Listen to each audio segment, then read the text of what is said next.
Hi friends, my name is Siddharth Bhardwaj. So today we are going to talk about unlocking digital marketing strategy for pharma brands. So we have seen that a lot of agencies, freelancers generally struggle in this space of uh, creating a digital marketing strategy for a pharma brand. So before we start, just to give you an insight, I have been working in Dr. Reddy's as a digital innovation manager and have been resolving or identifying that what kind of bottlenecks an agency face. And this presentation is broadly covering the gap of how should we do it. So what kind of brands are there in the pharma world? So broadly we say that there are two kinds of brands. One is a RX brand, one is a non-RX brand. RX brands are those brands. First of all, the definition of RX is it does not have a full form. It's basically an acronym coming from a foreign state. But RX brand is generally something which is prescribed by a doctor, and a non-RX brand which is not prescribed by a doctor. So RX brand mein to it's very simple that whatever is written by the doctor on the prescription is considered as an RX brand. A non-RX brand is considered which is available on the counter. We call it OTC brands, which is over the counter. There are other licensed brands, which is cosmetic licensed brand, food licensed brand, that fall under the non-RX category. Now imagine that you're a consumer and you are suffering from acidity. So what do? You have two options. One option is that you go online and you search that you're suffering from acidity, and most probably you'll find examples like Eno, Gelusil coming in, right? For these kind of brands, you don't require a prescription. You can either directly buy online or you can also go to a pharmacy and buy these medicine. But for the same problem is your acidity, you decide to go to a doctor, and the doctor will never prescribe you a Gelusil or but he will prescribe you something like an Omaze, which is being considered as the number one brand for acidity. So that is where RX and a non-RX play a role. Uh, I hope you got the gist of what is non-RX and RX. Moving on.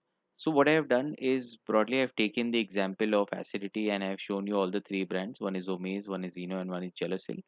And now we talk about that what is the technical differentiation between an RX and a non-RX. So what is RX is when a composition of the molecule is made, some of the compositions fall under a category something called as a Schedule H, which has been given on government guidelines that if it is falling under Schedule H, it has to be on the prescription side. And if the ingredients by which the medicine has been created, if it doesn't fall under Schedule H, it can become a OTC category. That is the reason Eno falls on the other side and Omaze fall on the other side. So Schedule H is something that is playing a role here. There are a lot of schedules that are there, but maximum 90% of the medicines that are there, which you get from the doctors, fall under the Schedule H category. Now, talking from the lens of marketing, now when an agency is being approached, we either give you brands like non-RX to be promoted and RX to be promoted.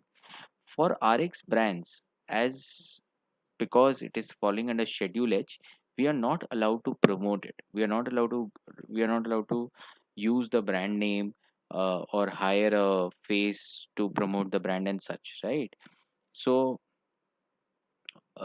our target audience for RX brand becomes the doctor, because that is our end audience who is eventually going to prescribe the medicine.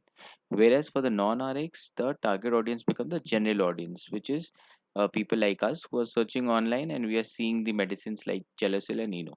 So for a digital strategy for a non-RX, it's very simple. It's the similar way we do it for any FMCG brand, which is we promote it on a TV commercial. We do ads. We can you use the USPs and show it to the patient. Whereas when we promote it to the doctor, we only have options like doing some clinical promotion, some doctors webinar, and doing some activities in the closed communities. So this is where maximum of the agencies or maximum of the freelancers fail to create a strategy because they are absolutely not aware of what is Schedule H, and why is there a restriction. And if you don't have a solution to give it from the lens of a Facebook or a Google, then I don't think you can create a doctor strategy, digital strategy for doctors, right? So moving on. So obviously, as I told you, so we have identified that there is a gap in digital agency to provide a digital marketing strategy for an RX brand. So in a pharmacy company, the mix of non-RX versus RX is, in the non-RX is generally 10% of the brands, and in the RX generally 90% of the brands fall. So that means out of the 100 rupees which Dr. Reddy is earning right now, 90 rupees is being earned from RX brands, and only 10 rupees is being earned from the non-RX brand.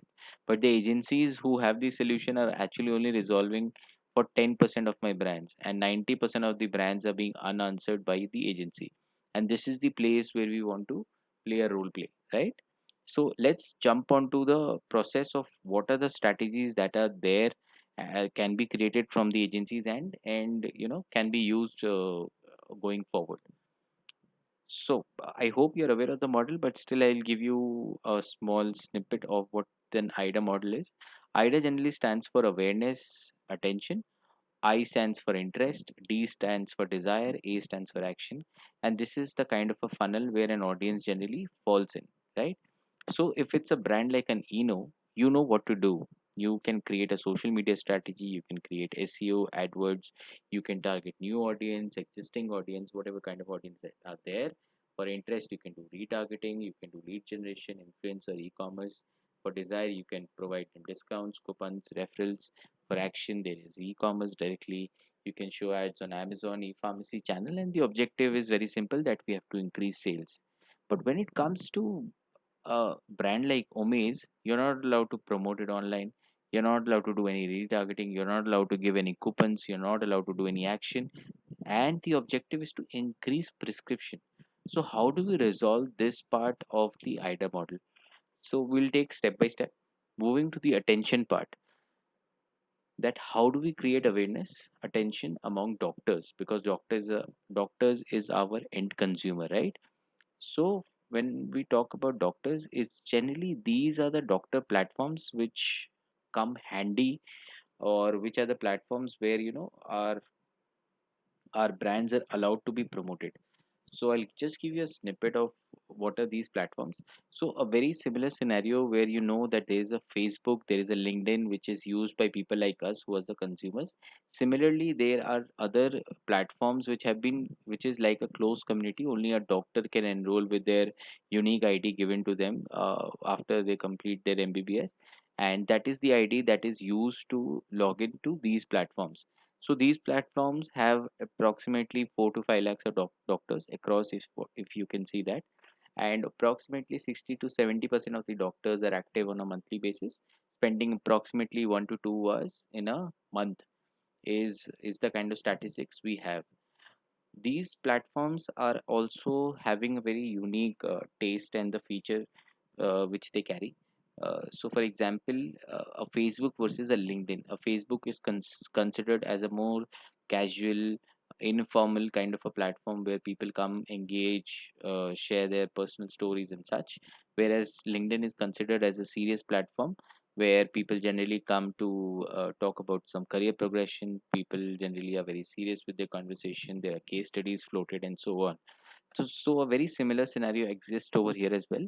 Hidox and Curify fall in the space of Facebook, where doctors generally log in for maybe 5 to 10 minutes, read certain case studies, interact with their colleagues, interact with certain case studies, watch a webinar, understand their some of the problems which they're facing during their treatment, and they log out.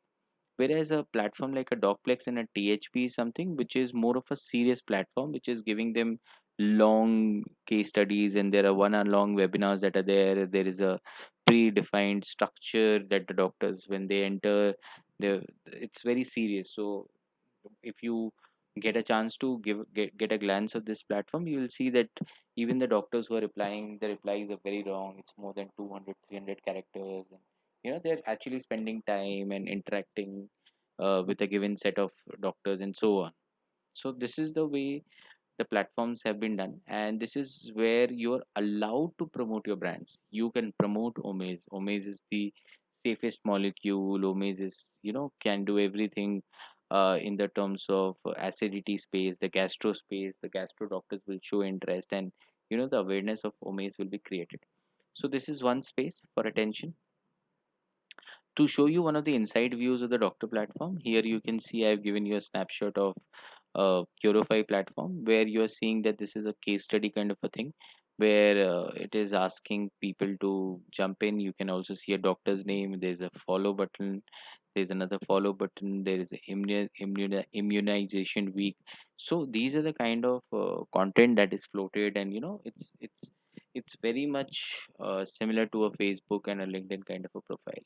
On your right hand side also, there is another snapshot of HiDoc platform, where you see that there is a medical chat, case presentation, learning series, guidelines, calculator, quizzes, conferences, and so on. And these are the ad spaces where you can promote your brand.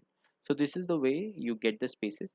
Now, what are the exhaustive list of activities that you can do on these platforms have been written on the right hand side. It can be a long article. NB means non-branded.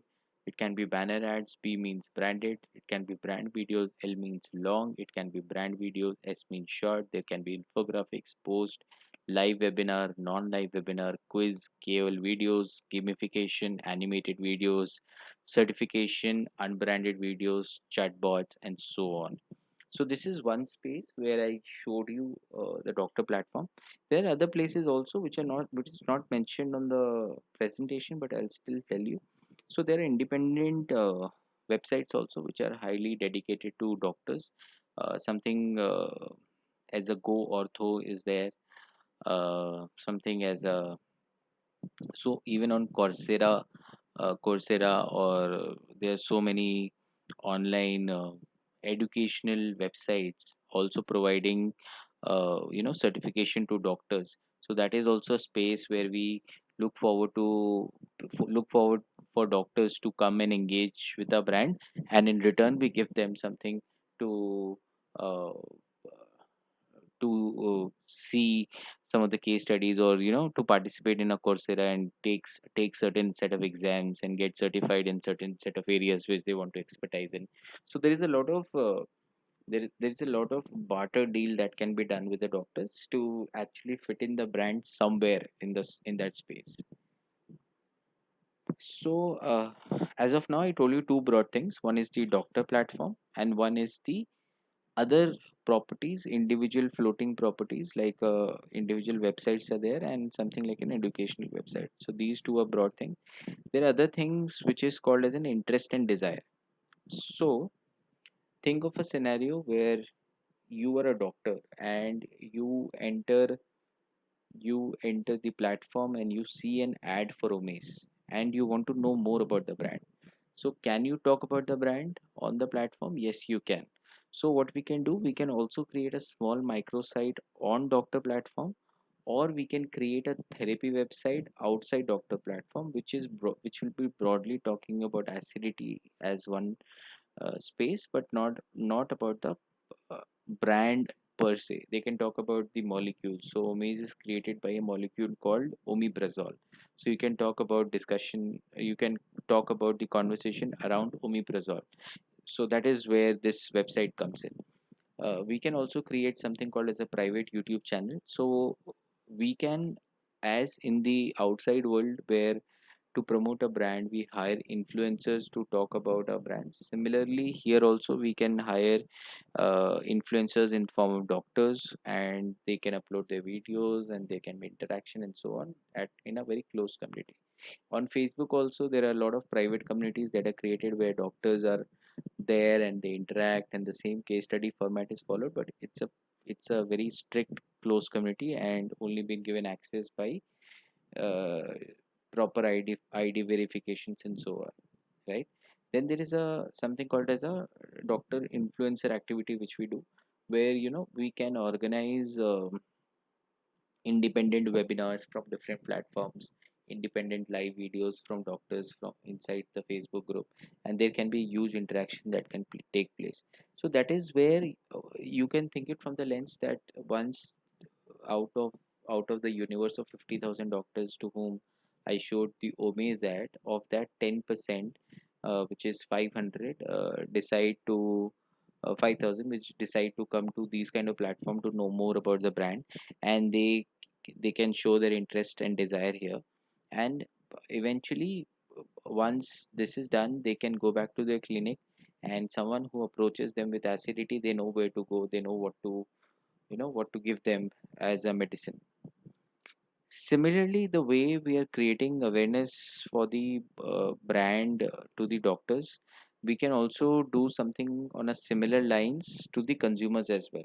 And this is a tricky area where we need to play safe, where we are not using the brand name, but somewhere we are creating an asset which is very parallel to the brand. So, for example, for a brand like Omi's, we can create an asset called an acidity free, or something like a brand called Venusia, we can create an asset something called as a Derma Diaries. So this is an example. This is a live example where there is an asset created called as Skin Diaries.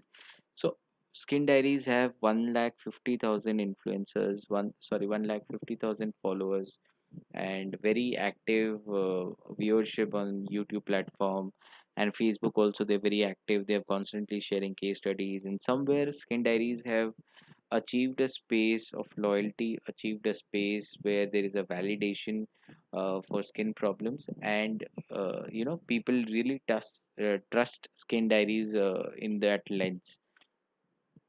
So now what a brand uh, from the company where Skin Diaries have been created, they can use the Skin Diary as an asset inside their clinic and touch upon to the doctor.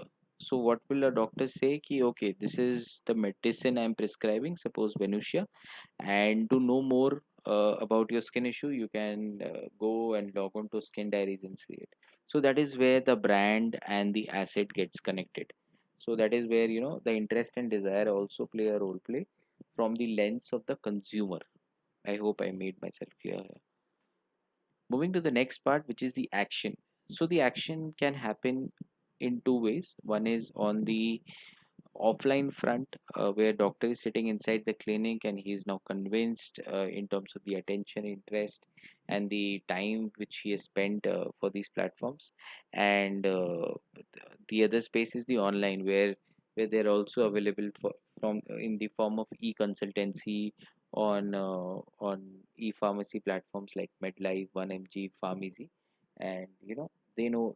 So we have captured their mind in terms of we had their mind share, in which I know eventually they will go on and subscribe our medicine. Similar is a scenario in doctors platform where people can reach out, and we can identify the certain set of doctors, we can educate them, we can do webinars with them, we can show them KOL videos, and somewhere we can have a mind share with them, where eventually they go on and prescribe a medicine to them. So this becomes again a space of doctors. From the lens of consumers, the way we were creating assets of acidity free and Skin Diaries and Derma Diaries, those assets can also be promoted to consumers on these e-pharmacy platforms. On clicking to that, they might land onto a maybe a website or a YouTube channel or a Facebook, where they're getting more information, and this and the loyalty for Skin Diary, uh, the learning curve for Skin Diaries will increase tremendously. Somewhere there will be a trust that will develop with Skin Diaries, and the kind of authority it will demand, which will eventually can be connected to the brand. So how do we? So I think I made myself very clear in terms of the funnel of how we are approaching it. So how do we measure the strategy which we are creating? I means you can't just go all out pan India and run a strategy and see success to that strategy. So we generally break the strategy in two parts. We do a pilot project, and then we move on to the final project. So when we do a pilot project, when I say, we do it in a very controlled environment. So what is a controlled environment? Is you choose, for example, I stay in Hyderabad, so I choose Hyderabad Sikandrabad area. In that Sikandrabad area, there are 10 to 15 doctors. They are there that are there. That there are 10 to 15 clinics that are there. Now these 10 to 15 uh, doctors that are there, I'll ask the doctor platform to only target them and show ads to them. Then I will tell my brand managers, my sales executive, that once they reach out to the doctors, ask them that, sir, have you seen the ads on these platforms? Are you connected? So somewhere, we'll get a validation कि ठीक है, our set of doctors are seeing the ads. Once that is done, once that is done, then we'll see whether they are flowing down from the funnel. That means once you have shown them the ad, are they moving to the next layer of the funnel, which is the interest and the desire? Once they reach to the interest and desire, are they taking the action? When I talk about the action, that means are they prescribing more prescription compared to what they were doing? So we can take a pre analysis कि अभी तक उन लोग ने 10 prescription दिया था. Post doing it for 3 months as an exercise, we can see after 3 months they are giving more than 10 prescription or 20 prescription in the same period of time. This can validate that yes, our experiment is working, and then we can quickly jump onto the rest of the states. We should not do it all at one go. We can then take another 5 states, 10 states, which are very important from the analytics that we have received, that where the acidity scope is the highest, and then eventually reach there. We should always create assets for both doctors and consumers, because somewhere the consumers also needs to be enlightened with the problem which they are suffering with. Also give them proper information and create certain sense of security in their mindset कि ठीक है, whatever assets we have created is eventually benefiting them. The third point which I have written is that always be hands on analytics. That means obviously you're using doctor's platform, you're using YouTube, you're using Facebook, you might be creating a website. So they are using actually 5 to 6 different assets. So you have to make sure that to identify whether the people are flowing in the funnel, you have to be hands on whether the analytics which you are receiving is correct or not. Always use retargeting to go below funnel. So this is something which is very interesting, which where we see that when I talked about the control project where there are 15 doctors in one area. So what we generally do is of those 15 doctors, 3 to 4 doctors should jump to the next funnel. And those 3 to 4 doctors, once they have shown interest in my brand, I make sure that I retarget them with my asset across Google, across Facebook, so that they connect with my brand and they come back to my brand, and somewhere that validation is being taken care of. Focus on establishing the asset is something which I've covered on. So there are certain bonus slides which I've added as a strategy which we have followed inside our company, and that is called using geo targeting for offline results. So there are a lot of times where when you're planning to create a uh, when we are planning to create an impact on a very short term basis and do not have time for a pilot or doing a very long term project, these are some things that comes really handy, and that is called geo targeting for offline results. So again, I'll take an example of Omaze. So this is again a pilot. You'll not see it now. So there is a campaign called acidity ko karo bye bye. And what we'll be doing is that we'll be creating 5 to 6 videos in this space. And we know that Diwali is the right time where people generally have a lot of acidity issue. So suppose on 26th of October 2019 was Diwali. So what I'll be doing, I'll be pushing my 3 videos pre, during and post Diwali at a particular location, which I have done here in the Leaf Hospital. This Leaf Hospital is in this area. I have taken 1.6 kilometer radius and have shown ads to only these set of audience who are around this clinic, right? During showing the videos, I can refer the clinic's name, refer the doctor's name to reach out to, and increase the footfalls inside the clinic. And because the doctor has already been in the action part of my funnel, I know that he's going to prescribe Omaze, And if I increase the footfall in his clinic, obviously my number of prescription will go up. So this is one of the geo targetings which might be very useful once you have the desired set of audience in this space. So that's it from my side. So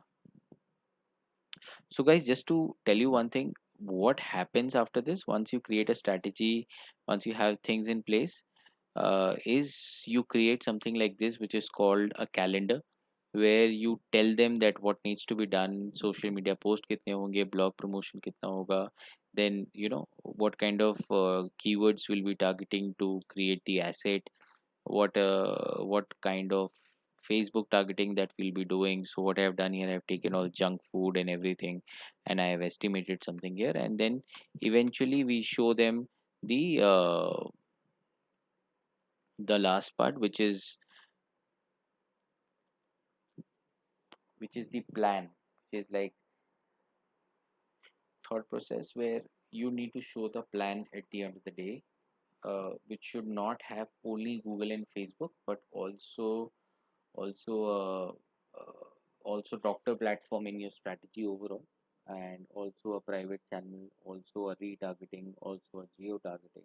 That is where you'll be justifying the brand overall. Thank you guys.